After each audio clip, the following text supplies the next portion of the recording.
All right, welcome to this video. In today's video, we're going to be talking about a live sales call that I did and exactly what did I do to close well over $1 million worth of revenue from my company just through the telephone and also through Zoom calls. But basically, it's just going to be breaking down how I do it. Okay, so if you want to find out how we did, or rather not we, but I, because I was the only salesperson in the company so far, and basically how I did well over $1 million worth of collected revenue. This is not paper profit. This is collected cash in bank. Okay, watch until the end of this video, and you will discover exactly how you can do the same. Okay, it's not by whispering some magic words to your prospect's ear, but it's definitely by taking you through this process that I'm going to use. You're going to discover 5 simple steps in order for you to be able to use the exact same strategy that I'm going to lay out, okay, on a silver platter for you. Okay, so I've made a lot of costly mistakes in the past. Okay, if you stay until the end of this call, you'll be able to avoid all these costly mistakes, and yet at the same time be able to deploy this 5 simple step system for you to close over $1 million worth of sales. Okay, $1 million worth of revenue over the telephone. Okay, so without further ado, let's begin. Okay, obviously for some context purposes, right, I'm gonna censor out sensitive stuff like the names and company names and all that kind of things, but you're gonna get access to see the rest of the things. So make sure you stay until the end of this video. And if you'd like to find out more tips on how you can close calls like this, be sure to like, comment, and subscribe down below. Okay, click on notification bell icon, comment any questions they might have regarding sales. Be sure to like the video as well, and so that I can produce more content just like this one, so that you can get the step by step, silver platter fed, spoon fed to you, okay, on a silver platter for you to close calls like this. Okay, so without further ado, I'm just gonna start playing the call. And also one thing to take note of is this call is actually divided into 2 parts, because the first part of the call actually got cut off, and then I made another call, and then we're back in action again. Okay, so just take note of that. Okay, I'm gonna start playing the call now. I'm gonna censor the stuff. Okay. Can you hear me? Yes. Awesome, awesome. Okay. So I'm very sorry for kind of rescheduling at such short notice. Yeah, no problem.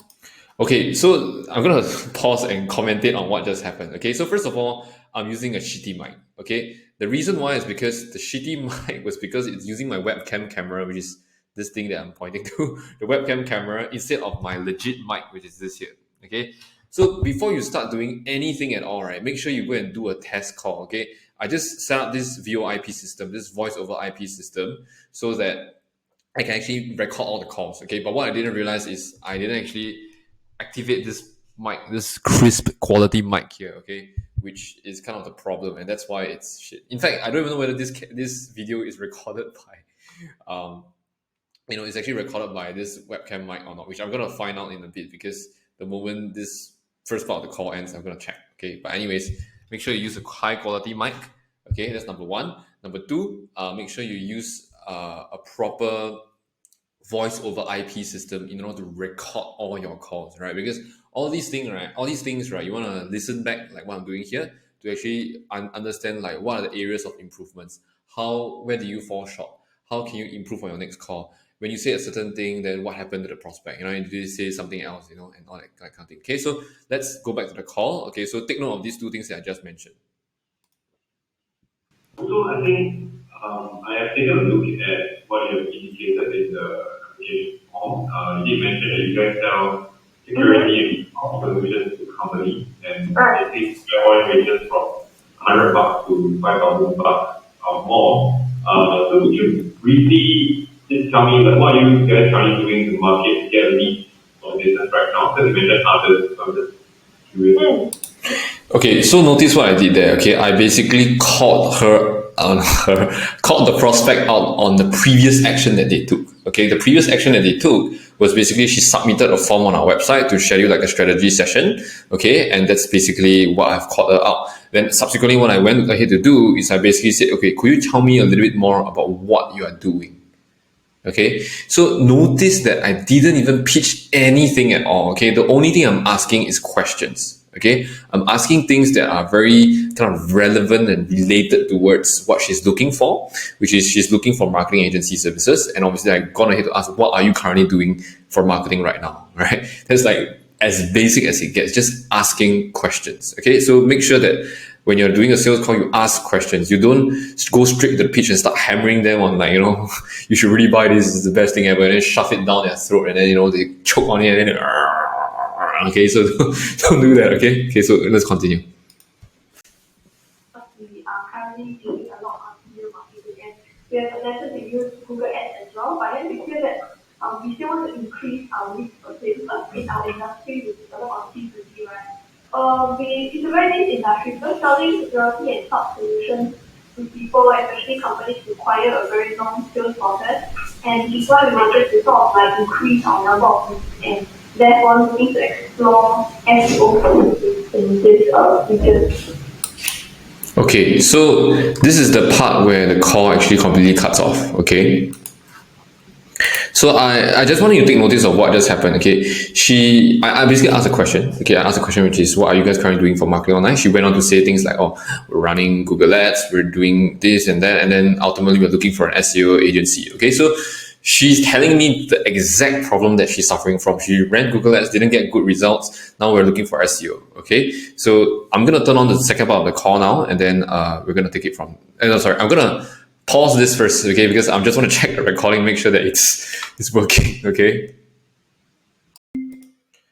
Okay, we are back with the second part of the call. So notice the first part of the call got cut off because of my voice over IP system. I actually misclicked on something.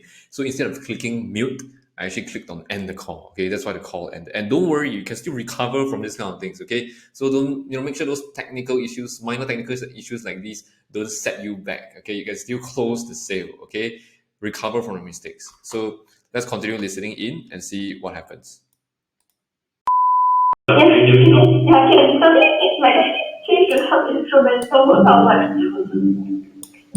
Oh my god. Okay, sorry. I think it could be I pressed the wrong button. I think just the pause button is inside the new sorry about that. Okay, so I think I think you did mention very niche security and cloud solution. So talk to me about you are doing Google Ads, right? Anything else besides Google Ads at the moment? Okay, so you kind of heard, right? How did I recover from it? I just said sorry about what happened earlier, take responsibility for it first, and then said that, okay, she mentioned that, she was hearing some instrumental thing going on. So basically, the waiting music, right? It's like I've already put her to put on hold, and then there's this waiting music going on, and then I ended the call, and I make the call again, and then it got through now, okay? Then listen what I segue into. I just transitioned very smoothly into saying, okay, talk to me a little bit more about what you're currently doing, which is kind of like from where we took off at the first part of the call. Okay, let's continue. In fact, now it's currently only mainly Google Ads and email marketing. So these are the two main mediums that we are using. Because we feel that in terms of B2B, other sort of marketing channels might not be as successful. I hear you. So you said email marketing, right? Is that a cold email or existing list? Okay, so notice that she said Google Ads and email marketing, right? And then I went on to ask her and probe further. When you say email marketing, are you talking about cold email or is it to an existing list? Okay, so that's something that you also want to do. You want to probe further. Like, don't take it at surface level. They say Google Ads, email. Okay, then what? How are you doing it? Okay, so notice how I'm probing further to kind of get into the nitty gritty of it. And you would not be able to pitch anyone anything at all if you are not able to find out the exact problem that they are suffering from, because you are not arming yourself the ammunition that's required in order for you to basically, segue into the sale and kind of transition into the proposal, right? Because what you're trying to do right now is you're trying to understand the prospect, understand the problem that they're suffering from, so that you can come up with a very customized proposal, a very customized solution that fits like a glove for the prospect, so that they will just ultimately buy. And you don't want to pitch anyone anything until they are already sold. You know what I mean? So take notice of that, okay? So let's continue. Building this for our existing customers and also acquire database that we send through MailChimp. So like every month we'll send about 3 to 4 emails on our promotions and products to these email lists. I see. Okay, so if you add both Google Ads and email marketing and all the efforts combined, right, how many leads are you getting every single month right now? Honestly, not very effective, but I think probably less than 10. I would say like 5 to 6, okay? It's 5 to 6 per month, right? Yes, per month. Okay, so what did I do there? I basically asked her, okay, with all your efforts combined right now, right? Okay, Google Ads, email marketing, how many clients are you getting per month right now? How many leads are you getting per month right now? And then she said, it's not very effective. Okay, and when she says it's not very effective, you want to take notice of that. When you say not very effective, it's very subjective. Is it 5 to 6 a month? Is it 10 to 15 leads a month? Like what exactly is not effective, right? Because it varies, right? Like what's not effective for her could be effective for me. Likewise, what's not effective for me could be effective for her. So ask more, probe. Okay, let's continue. 5 to 6 per month. So how many leads are you guys looking to target to get to? I believe it's based on what we want. We actually want to have 30 to 40 leads per month. Okay, which is basically close to 8 times of what you are at right now. Correct, yes. So this is actually one of our management requests to really look. I do understand that many of the agencies don't actually provide an assurance to hit like this level of KPI. Okay, so I don't know what happened there, the pause. Okay, but anyways, what just happened is I asked her, how many leads are you guys currently doing? And what's the number of leads that you guys want to get to? So I'm asking her exactly what is she looking for and why is she making this call? What motivated her to book this call in the first place? Oh, we're currently at 4 to 6 leads a month. We're trying to get to 40 leads a month. And then notice what she said. She said, and I do understand that agencies don't do this kind of guarantees. So what do? You say, no, that's exactly what we do. We guarantee, right? Okay. I mean, of course, later on you will see in the call what happens. Okay. But let's continue. Yeah. So I think the key thing to understand right now is, okay, you mentioned you're running Google Ads, you're getting 5 to 6 a month. Do you know how many of those leads are attributed to Google Ads and how many of those are attributed to email marketing? Yeah, so basically when you want, because currently we have stopped our Google Ads, but previously maybe like 1 2 months ago when we were running on Google Ads, we probably only get 2 raw leads per se, but in terms of EDM, we still getting like 4 channels. I hear you. So you say 2 raw leads from Google Ads, right? What was the Google Ads spend at that point in time? We were doing on cloud solutions, so mainly on cloud solutions and maybe on search ads, the search ads. Okay, good. So search ads, right? So how much were you spending on the Google Ads at the point in time? I think it was around like 500-600.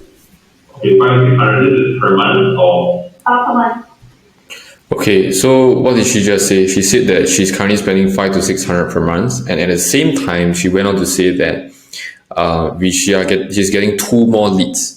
Okay, I don't know whether she said something else, but it sounded like 2 more leads. So that's exactly what I heard on the phone, and I said you're getting 2 more leads based on $500 to $600 of additional spend on Google Ads a month. And then she said yes. Okay, so basically I'm trying to probe further. I'm trying to ask her exactly how much are you spending, exactly what's the end result they're getting based on the current spend they're at. And we cannot pitch anyone anything until we understand all these things. Okay, let's continue.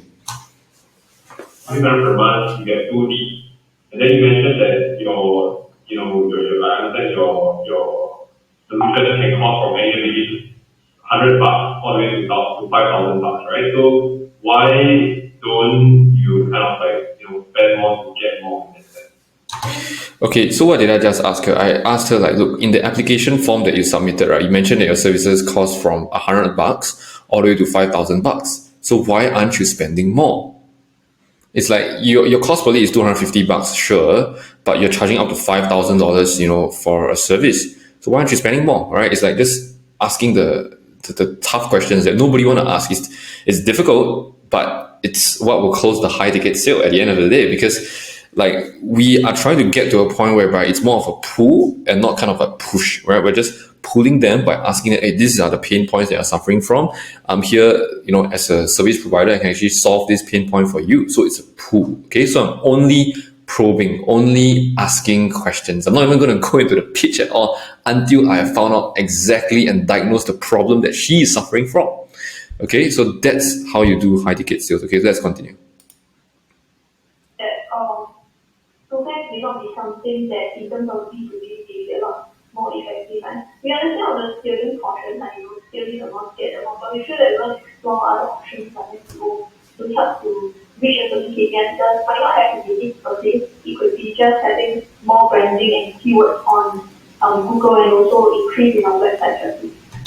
Okay, so what she just shared, she basically shared that she might not necessarily need to look at return on investment. She's looking at things like keyword ranking. She's looking at things like traffic. She's looking at things like improve our search rankings, right? Brand awareness. She mentioned that, if you guys caught that. So sometimes it's about, we cannot come in with a preconceived notion, right, that what the prospects want is, let's say, return on investment. Yeah, sure. Return on investment could be what they want, but it could be at the bottom of the priority list, right? What could be at the top of the priority list should be, keyword rankings, and then suddenly traffic, and then suddenly maybe what she mentioned earlier on, brand awareness. How do you measure brand awareness? Maybe it's impressions, right? Some people, maybe they just want to take brand impressions, and impressions actually work better for them, right? Because they can actually take impressions, they can bring it to the bank account and tell the bank that, hey, I want to bank in 100,000 impressions and they want to get $1,000 check back. Maybe there's an imaginary bank that exists, right? We don't want to assume, right? That bank could very well exist. Okay, which, by the way, if you can't tell I'm being sarcastic, then something is wrong with you. But so yeah, ask them what is it that they want, right? Because it could be the KPIs that they are held by the management, that impressions is the KPI, not return on investment. Could be anything. So ask. Okay, and that was exactly what I did. I asked. Let's continue. Okay. So correct me if I'm wrong, right? But you are saying that if it's profitable, so for every, let's say, 500 to 600 they put, right, and you're getting back 1,000 or 1,200, you are saying that you guys could still opt not to continue spending more on Google, even though it's profitable. Yeah, because currently I think our cost per lead is quite high.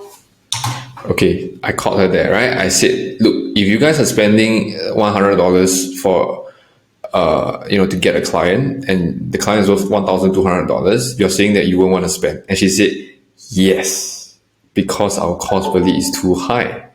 So we are talking in different wavelengths here. I'm talking about customer acquisition cost. She's talking about cost per lead. And that's where we need to bridge this gap. Okay, let's continue. Okay, but what's the closing rate like out of the the 2 leads that are being generated? How many sales? I think our Google, I think the lead to qualified conversion is pretty low as compared to our video one. So we might have knowledge, but to make it qualified and to have identifying an opportunity with them is a lot lower when it comes to video. Okay, so the price point difference is quite huge, right? It's $100 all the way to $5,000. Can you explain, when is the tipping point where you guys start charging or quoting, more than 5K or more? So 5K or more is for which aspect? No, because you mentioned that the price point is for security and cloud solutions, so it could range from $100 to $5,000 or more. So curious, under what circumstances do you charge 5K or more? Yeah, you charge a lot higher when it's a very customized service. For example, they want us to change their infrastructure. Because currently we do provide this security and cloud solutions, but when it becomes a lot more customized, like our engineers have to really rethink the entire infrastructure and really update that. That's where we charge a lot more when it comes to security monitoring, or when it comes to managing that entire IT system for the company. Okay, so the security is a big thing. Do you notice one thing? When she finished saying her sentence, right, I paused for 1 second first before I started speaking. Just in case she has anything else to add, I don't want to cut her off, right? So I let her to speak. And the other thing that I wanted to talk about is, like, she was sharing that, okay, she charges 5K or more if it's a customized solution. So we want to understand, okay, what allows them to command such high prices, and as a result of that, okay, we can, be able to invest profitably in advertising. And this doesn't need to be, just for advertising services, right? It could be anything that you're selling. It could be, like, let's say, financial planning, real estate, right? We want to identify, like, what is valuable to them. All right. And in this case, this is what is valuable to them. If it's a very customized solution, they can charge 5K or more. And as a result, they can earn more, right? The revenue is more. So find out what is it that your prospects want, what's their hopes and dreams, right? Is it, a nice home, a nice view that they want to see? Is it, the peace of mind that they want to give their loved ones, right? If it's insurance, right? So find out exactly what is valuable to them and then position your product from there. Okay, so let's continue. You guys are like, correct me if I'm wrong, you guys are like the SI, right? You guys are the system integrator for doing up all the network kind of security, security. So at least based on your website, you're saying, okay, you guys use this thing called Net Defense, okay? Yes, correct. Protect for DDoS, WAF, security, monitor the network and stuff like that. So, coming from an SME standpoint, right? Obviously, a lot of web hosting solutions really come equipped with things like WAF, things like DDoS protection. So then, what is the use case for someone to come and engage your company in that case? Okay, so notice how I phrased this question. Okay, I actually come from in a way an IT background. I understand certain terms that IT companies use. So I mentioned certain things like WAF, right? Like firewall, right? Certain things like system integration, SI, right? Like, so I use all these terminologies that the prospect can understand and the jargons that they understand. So they think, oh, you actually understand my business better than I understand it myself, because you're using all these terms that, I don't even know myself, right? But you get it, right? You get what I'm selling, right? And you see, that's the languaging that I'm using, which is very closely associated with their industry. Okay, and that allows the prospect to understand, okay, this guy knows what the hell he's doing, right? He has read our website, he understands me, and understand that people buy not when they understand what you have to offer, but people buy when they feel understood. Okay, so keep that in mind. Okay, let's continue. I think we actually are rolling out a couple of new products. So maybe many of these are something that we want to roll out in the market. That's what we wanted to register in soft and leverage on NCO, soft promote this. With many of these IT, is that what you're saying?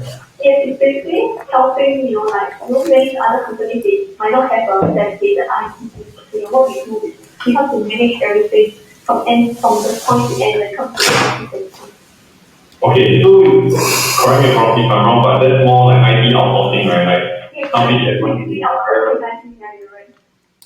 Okay, so notice what just happened there. She said that she's rolling out a new product, she's rolling out a new service, managed office IT solutions. And then I wanted to clarify. I said, what the hell is managed office IT solutions? And I said, is that similar to IT outsourcing? And she said, yes, that's exactly right. Okay, and when you hear this thing that says, yes, that's exactly right, don't stop there. Okay, don't say, oh, got it. No, don't ever say got it, right? You want to expand on that, right? What exactly does that entail? What do you mean by IT outsourcing? What is it? How is it going to work? Who do you serve? Who's your clients, right? Like, you want to, probe deeper into that, because until you understand the prospect, it's impossible to close them. Okay, so anyways, let's continue. Outline, you're saying that, okay, because security, and I have to say this, right, because I myself, I own agency, so for me to come up to, a security company or a cyber security company, say that, hey, I'm going to put $5,000 to you guys can take care of the security, make sure that my Google Drive access, my website is well protected. The use case is quite tough because my web hosting company does everything, the DDoS, and WAF, Okay, so this is kind of a rookie mistake that I made here. Okay, so what I did was I assumed that their security solutions didn't have much use case, because for SME owners like myself, we don't really invest very heavily in security, because at the end of the day, our web hosting company takes care of it for us, right? We don't really care about, WAF and DDoS and all that kind of thing, because the web hosting company literally takes care of it, right? Like, for instance, if you use WordPress, you typically have a web hosting provider. If you use ClickFunnels, Wix, High Level, or whatever software, typically they settle it for you, right? Squarespace, whatever, right? They take care of it for you. You don't really need to engage a security company for this. It is a cyber security company for this. It doesn't make sense. But I am not even understanding what clients and what markets is she serving in the first place. So I shouldn't even have made that assumption. But anyways, that's a mistake that I made, and don't make the same mistake. Okay, let's continue.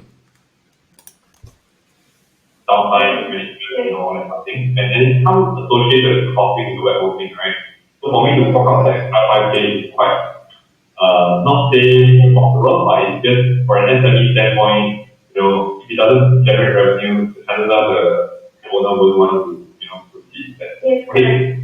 So I like the IT outsourcing methodology of, managing their IT assets, doing IT content, doing, MIS stuff, right? Management information system stuff, system integration, app installation, desktop engineering, I get it. I like that idea. So, it's almost like a TCO as a service, right? TCO right?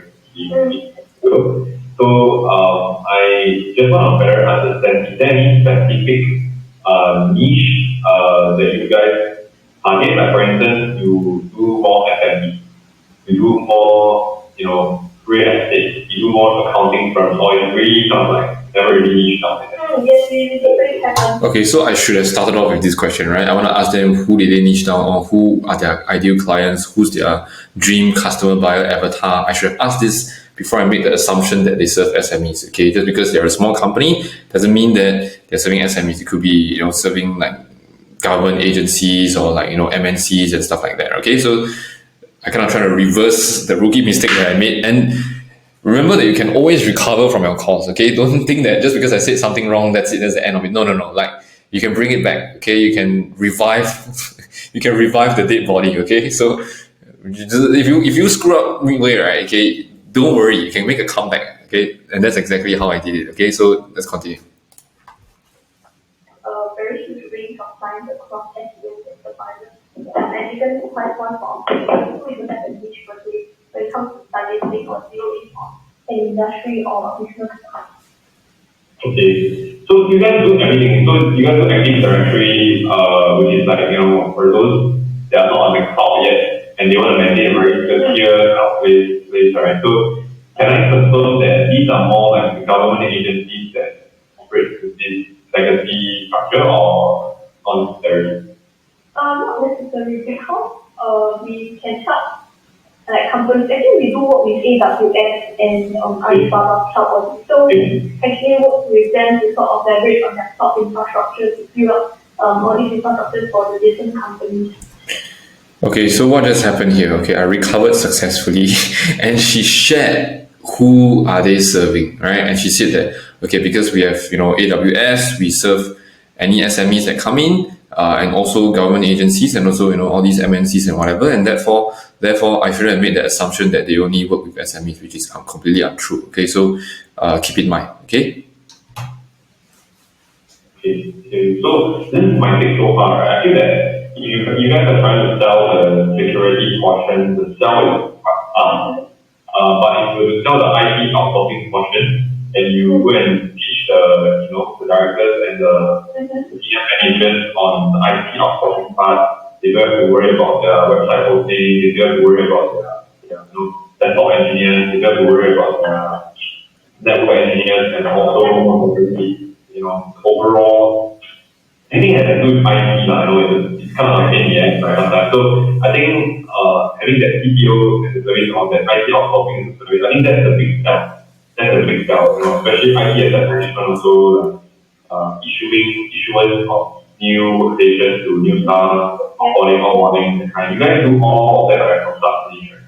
Yes, in terms of everything IT talking, we do it, and it could be as simple as someone needed network troubleshooting and or network support, we can actually provide it. So many of these IT is not like a fixed solution per se, but something that is a lot based on the customer's request when it comes to managing their.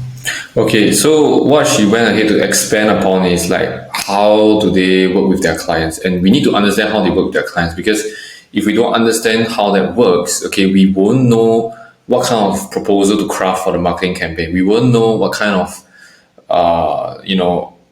basically what kind of hooks to use, what channels to use even, right? So it's the same for you, regardless of what you sell, whether it's real estate, whether it's insurance, right? You need to know what is it that your prospects want. Otherwise, you can't craft a proposal. You can't find the right home for them. You can't quote the right insurance proposal for them, right? Does that make sense? You can't quote your interior design proposal, right? 3D mock-up or whatever it might be for your interior design. So same thing, okay? Ask specifically what is it about, probe very deep into it, and don't make a proposal until you fully understand the depths of the problem and whether you can even serve them. Because if you can't serve them, don't take them up. Don't cash grab at this opportunity. It doesn't make sense, okay? It will hurt you in the long run. So let's continue. Okay, so $100 is like one time call, then they kind of like, remote troubleshoot for 15 minutes, then you guys charge $100, right? Can I say that?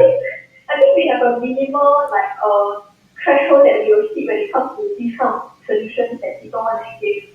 But I'm not sure the exact pricing, but I think it's a lot more than that because it's a lot more customers.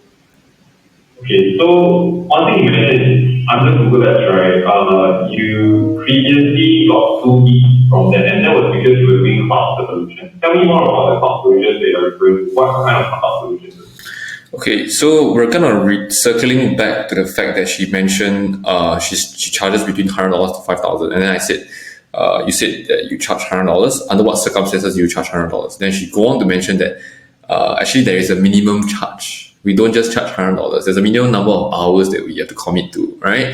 So that allowed me to kind of circle back to say, okay, then how much exactly is it that you're charging? Because $100 is so low, right? It's probably like the minimum is going to be like 2,000 or something, right? Which I didn't ask, which is a mistake again. So now that I listen back to this call, okay, I probably should have asked her like, okay, so then what's the average order value like?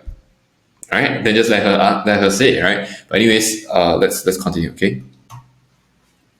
We were promoting the Google Ads. We were actually trying to talk about how our cloud solutions can help people, especially companies on-premise. We realized that a lot of customers are actually still on-prem, and what we can do as part of cloud solution is we help them to bring to cloud. And not only that, it's going to manage the infrastructure, and also it comes to vulnerability assessment and things like that. It's something that we as the organization can start to do for them.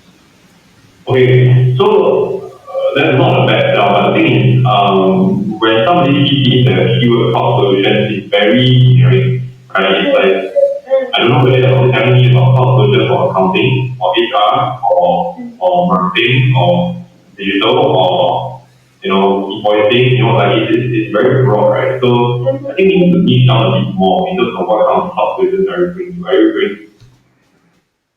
bringing to HR software? Are you bringing storage space for general information? Okay, let's backtrack a little bit. So she mentioned that, okay, most companies are on premises, right? Prem, okay, for short it's Prem. And we're trying to take them to the cloud. And then when she got on to share, like, okay, previously we went to we went to target this keyword for cloud solutions. And then I went on to expand the fact that, hey, look, if you're targeting cloud solutions, it's super broad. It's like, what exactly does your cloud solutions represent? Like, does it mean, is there a certain niche? Is there a certain function that you are replacing with cloud? That's exactly what I'm trying to drive at right now. I'm trying to probe so that I can craft the perfect proposal for her to understand what the value of our services are. Okay. Has to be niche down a bit more. So far, based on the existing clientele that you guys have been serving, like what's the primary thing that they engage you guys for primarily? Oh, in terms of cloud or in terms of in terms of cloud. Mainly for cloud-wise, we actually have, I think we don't have a lot of cloud solutions with our customers yet. It's something that we wanted to grow out as a whole, but because that's why I wanted to say that our focus is on security and managed office IT instead of cloud per se. And why security is because not only will we help to manage your endpoints, your WAF, all this. This is actually part of our SOC monitoring. So what we do is the SOC engineers, they actually help to manage every single part of the security solution, which is why it's something that actually a lot of companies like, because I don't need someone to just manage my firewall. I can actually pass on to ask to do firewall, endpoint, everything that, like basically a package. So it's something that we really want to push in these recent years. Okay, so now she's going on to expand about how the services work, and we're trying to understand what the services work so that when I craft the proposal, it's like I understand the situation fully, and she will have that confidence that, because this agency, this best marketing agency, Jim, and best marketing agency can understand that, this guy gets it, right? He's so closely knitted with my business that he understands, oh, everything from start to finish. He knows our services. They understand me. And when they understand me, okay, they are able to do a good job. Okay, even though that might not necessarily be the case, right? But that's how human psychology works. We buy when we feel understood, not when we understand what you have to sell. Okay, continue. Yeah, so I think it's possible to kind of go down that path of security. It's just that the sell is tougher because for SME owners say they want to invest in security, and it doesn't directly correlate to generating revenue. Because usually the services that they provide, let's say software hosting or Shopify or accounting, usually they come with like USA, some level of security protection. So to associate it with security itself is harder. So it's not impossible, right? Don't get me wrong, I'm not saying that, everything I would say that generally. Okay, so I went ahead to make the assumption here that, SMEs like myself, we don't want to invest in security because at the end of the day, it doesn't bring us revenue, right? And as, bootstrap companies, SMEs like myself, we really don't give a shit about, all these kind of things because at the end of the day, there's like 2 FAs already, my web hosting company does the security, so it's a very tough sell. So it's an assumption that I made, which might not necessarily be a good thing, but I went ahead to plant that in her head anyways, so that, at the end of the day, I can see what she thinks and I can filter out if she agrees or she disagrees. Okay, so let's continue hearing. It's a bit tougher, but still can find out. So our kind of like standpoint, let's say you want to do like some pen test or something like that, I think you can. Okay. Yeah, so I'm just looking at Google Keyword Planner, right? Like for instance, penetration testing in Singapore, there's 90 people searching for that every single month. Pen test Singapore was as well, network penetration testing. These are all things that you guys do, right? And then even things like semantic, sorry if I'm betraying anything, semantic endpoint protection Singapore. This is all these as well, right? Yeah, we do provide endpoint protection on the Okay, so what I'm going to do is I'm going to pull up Google Keyword Planner to see exactly how many people are searching for the keyword every single month. And then I'm presenting all these data to her so that it's of value to her. She can see that, oh, shit, this guy gets it, right? There's 90 people searching for penetration testing Singapore every single month. I didn't even know that. Okay, so I'm already adding value in advance in the call, right? So that it establishes me as the authority, like, oh shit, this guy knows what's up, right? This guy knows more than what I know about, marketing campaign. And therefore, he's probably going to be a good fit, for us to work with us. Okay, so let's continue. Well, I think it's possible to target all these as keywords, whether it's for Google or SEO. So I am of the understanding that you guys specifically are more interested in SEO than Google Ads, primarily because you feel that the cost per lead for Google Ads are higher. So when you guys were doing the Google Ads at a point in time, how was the bidding of the keywords done? Were you doing just broad match? Were you pretty matching just cloud solutions at a point in time? Tell me more about it. So for our Google Ads, we're actually doing a lot of broad match and specific match to sort of land on our magic pages. Okay, so notice what I went ahead to do. I went to ask her, in terms of running your Google Ads in the past, okay, how was it done? Okay, were you guys just using broad match or how was it done? And she said, yeah, we're using broad match and specific match. Then that's kind of contrary, right? It's like, is it broad or is it exact match? Or is it specific? Which one is it? Okay, so she's kind of like chewing on her own words a little bit because it is contradicting in the same statement, and therefore I have to clarify on that. A good number of clicks, so we're getting about 600 to 700 clicks to our site, but that is not actually converted to leads for me. Okay, so that's it. So then the problem is because when she ran Google Ads in the past, okay, she gets 600 to 700 clicks, and then she get only 2 leads, right? So that's the thing. Like, I finally understood the problem, and when I understand the problem and I articulated the problem to her, she feel like, oh damn, Jim gets me, right? Thanks, Jim. Like, let's buy from Jim and not buy from anyone else. Okay. Right? So when you drop match the keywords, the problem is they're going to show your ads even on super generic search terms, which means the chances that most likely the reason why the traffic quality that you've got like really, really bad because of drop matching keywords. However, if you switch that phrase match, you will definitely get a lot better quality leads. So I would definitely not rule out Google Ads at the onset yet, because I feel that you guys there is still some room for testing Google Ads at this point in time. Okay, so what did I just do? I tried to kind of preempt her that I may not necessarily just propose SEO. I might also propose Google Ads, so that when she gets the proposal, she doesn't get a shock of her life, like, oh shit, I wanted SEO and then you give me Google Ads.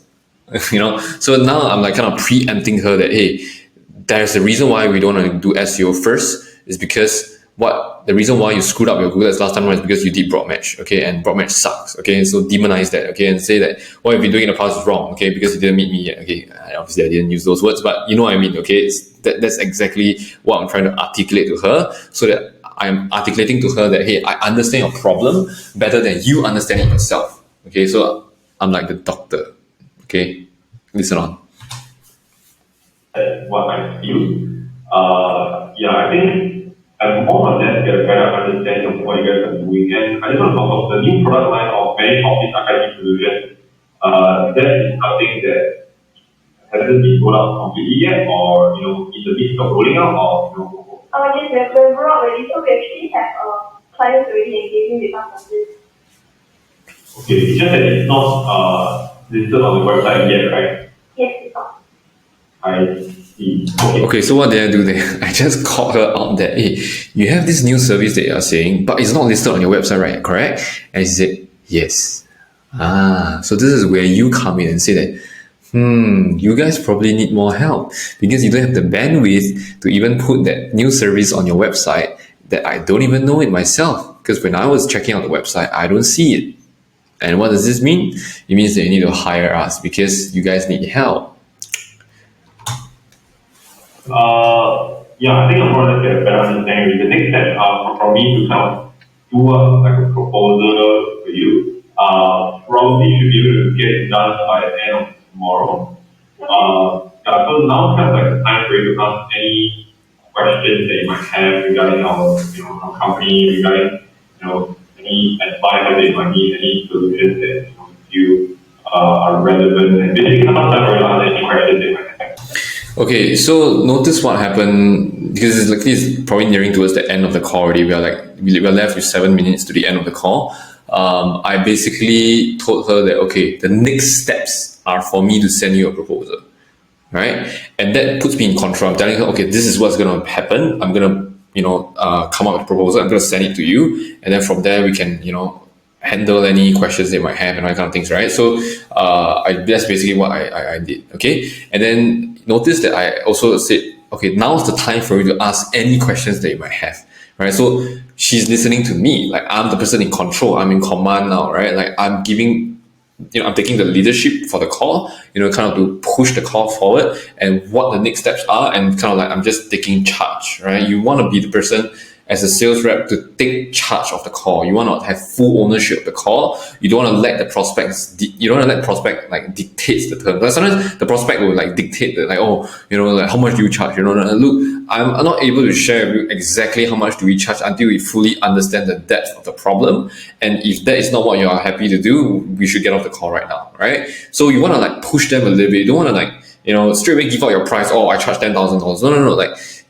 we don't even want to mention about the price at all, right? Until we fully understand whether they are a good fit. Because what matters is the price if they are not even a good fit, right? We're not going to sell them in any case if they're not a good fit. And that's exactly what I'm trying to do here. I'm trying to qualify the person, whether he's even capable of my high ticket service in the first place, right? Because I'm going to charge upwards of 20K. And if I'm charging above 20K, like someone is not going to buy at all if they're not even willing to listen to anything else, okay? So be very wary of people that are just asking for quotes and stuff like that. You just want to like say, look, I'm not able to, I can give you a rough estimation, okay? But that's probably not what you're going to be charged anyways, So what I recommend is I'll start off by asking a couple of questions to see if you are even a good fit for our services.